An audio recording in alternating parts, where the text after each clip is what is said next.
Assalamualaikum warahmatullahi wabarakatuh. Jumpa lagi di channel dari Mas Kembar. Oke, kali ini dari Mas Kembar kedatangan tamu istimewa lagi.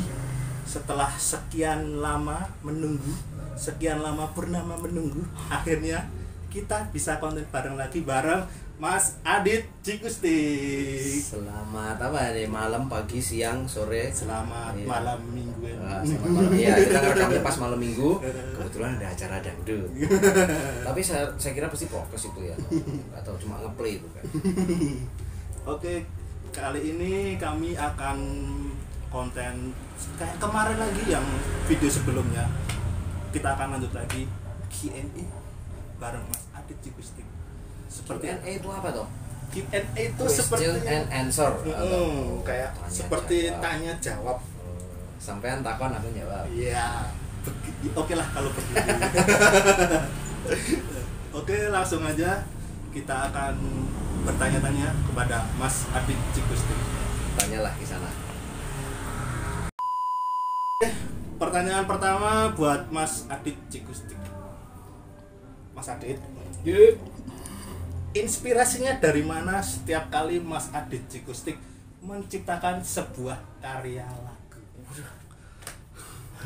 Ini pertanyaan dari teman kami yang bernama Heru. Pertanyaannya langsung dijawab sama Mas Adit Cikustik. Oke, Mas Heru. Jadi kalau kita ngomongin inspirasi itu sebenarnya banyak ya, karena tidak diduga gitu. Tapi yang jelas pasti yang pasti dari Tuhan lah, itu pastilah ya.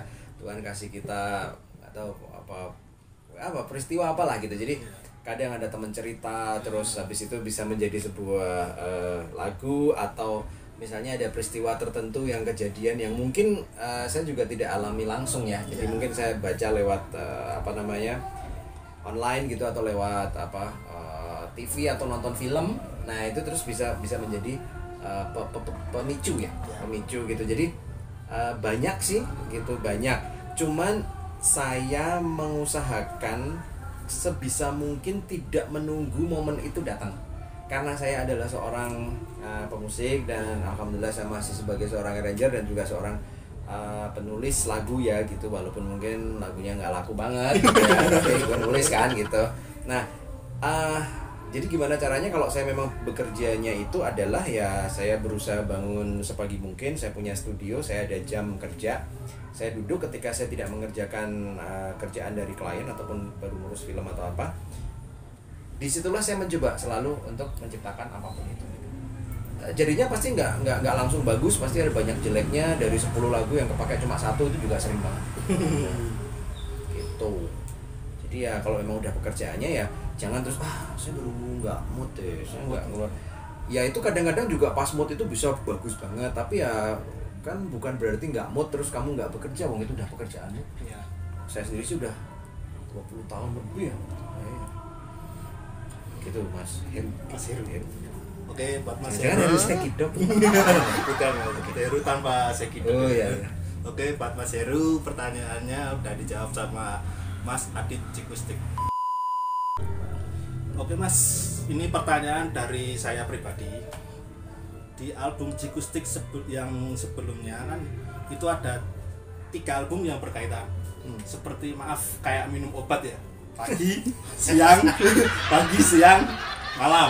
Ya, itu tuh emang dari Cikustiknya atau emang dari labelnya gitu Mas. Saya masih penasaran itu Mas. Itu kenapa bisa berkaitan pagi, siang, dan malam gitu Mas. Coba Mas. Jadi Cikustik memang pada waktu itu sebenarnya pertama itu secara tidak sengaja dulu. Kita itu album pertama kan 1000 tahun ya, 1000 tahun. Nah terus habis itu untuk meng-create album kedua nih apa ya temanya, kan bingung kan. Terus nanti bakalan album ketiganya apa. Akhirnya kita kan ganjil tuh baik ya. Jadi akhirnya kita mencoba setiap kali kita meng-create sesuatu itu kita lakukan dengan trilogi. Waktu itu Star Wars juga trilogi waktu awal dulu, sekarang udah banyak kan gitu. Nah jadi kita trilogi, jadi album 1, 2, 3 itu berkaitan, album 4, 5, 6 juga berkaitan. Jadi pada waktu kita bikin album 1, 2, 3 ini sudah kita rencanakan. Pada waktu kita bikin album 4, 5, 6 sudah kita rencanakan. Nah, that's why makanya 1000 tahun, terus habis itu perjalanan panjang, kemudian sepanjang musim. Ya. Nah itu ketiganya itu berkaitan dengan waktu. Ya. Nah itu waktu semua. Gitu. Nah terus tambah lagi kita apa ya, waktu lagi aja Ya. gitu. Apalagi yang belum pagi, siang, malam. Ya itu. Jadi rencananya adalah pagi itu dimana kita memulai hari itu dengan semangat ala-ala Jigustik ya, karena kan kita juga bukan lagu yang gedebak gitu kan. Jadi kita ingatkan kejadian apa malamnya, terus kontemplasi sehingga pagi itu kamu lebih bersemangat dan kamu lebih bener gitu. Siang kita ya kayak kita jam-jam makan siang gitu, kita lebih hype dikit, lebih yang lagu-lagu enak dengerin yang santai bisa buat kerja. Malam kita yang dugem. Makanya kenapa ada Selamat Malam Dunia di album malam. Dan album yang di pagi itu kalau nggak salah single pertamanya Pulanglah Padanya ya. Ya, Pulanglah Padanya. Nah, ini kan biasanya kejadian tuh malam tuh. Ya. Lo malam dugem lupa pulang gitu kan. Nah, biasanya kadang orang punya istri lupa pulang ke istrinya dong gitu. Nah, pagi kita ingetin Pulanglah Padanya gitu. Ya gitu. Jadi memang seperti itu, tapi itu otomatis berhenti ketika memang Pongki kemudian keluar mengundurkan diri dari Jigustik begitu, karena ya menurut kita waktu itu adalah ya itulah pekerjaan kita berlima ya, ada Ica, ada Pongki, ada Dadi, ada Carlo, ada saya, ada Adit gitu. Nah ketika kita sudah dengan orang yang berbeda ya kita dengan konsep yang berbeda, kita tidak meneruskan itu lagi.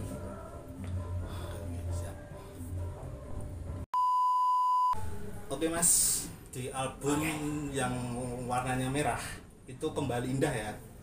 Oh iya, ya, sama Brian ya. Itu kan udah ke vokalis yang baru ya.